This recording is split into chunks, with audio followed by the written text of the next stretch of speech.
శ్రీనగర్లో high tension వాతావరణం నెలకొంది. శ్రీనగర్ వ్యాప్తంగా ఇరాన్ సుప్రీం లీడర్ మృతితో రెండో రోజు నిరసనలు మిన్నంటాయి. షియా ముస్లింల ఆందోళనలతో ఉద్రిక్తత నెలకొంది. షియా ముస్లింలు పెద్ద ఎత్తున రోడ్లపైకి వచ్చిన యువకులు అమెరికాకు వ్యతిరేకంగా నినాదాలు చేశారు. దీంతో నిరసనకారుల్ని స్థానిక పోలీసులు అడ్డుకున్నారు. భద్రతా దళాలతో నిరసనకారులు వాగ్వాదానికి దిగారు. దీంతో కాసేపు ఉద్రిక్త వాతావరణం నెలకొంది. నిరసనకారుల్ని చెదరగొట్టేందుకు భద్రతా బలగాలు టియర్ గ్యాస్ ప్రయోగించారు. అటు కాశ్మీర్లో ఇంటర్నెట్ సేవలపై ఆంక్షలు విధించారు. ముందు జాగ్రత్తగా పలు జిల్లాల్లో ఆంక్షలు విధించారు. శ్రీనగర్లో హై టెన్షన్ వాతావరణం నెలకొంది. శ్రీనగర్ వ్యాప్తంగా ఇరాన్ సుప్రీం లీడర్ మృతితో రెండో రోజు నిరసనలు మిన్నంటాయి. షియా ముస్లింల ఆందోళనలతో ఉద్రిక్తత నెలకొంది.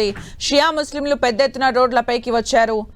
అమెరికాకు వ్యతిరేకంగా నినాదాలు చేశారు. దీంతో నిరసనకారుల్ని స్థానిక పోలీసులు అడ్డుకున్నారు. భద్రతా దళాలతో నిరసనకారులు వాగ్వాదానికి దిగారు. దీంతో కాసేపు ఉద్రిక్త వాతావరణం నెలకొంది. నిరసనకారులను చెదరగొట్టేందుకు భద్రతా బలగాలు టియర్ గ్యాస్ ప్రయోగించారు. అటు కాశ్మీర్లో ఇంటర్నెట్ సేవలపై ఆంక్షలు విధించారు. ముందు జాగ్రత్తగా పలు జిల్లాల్లో ఆంక్షలు విధించారు.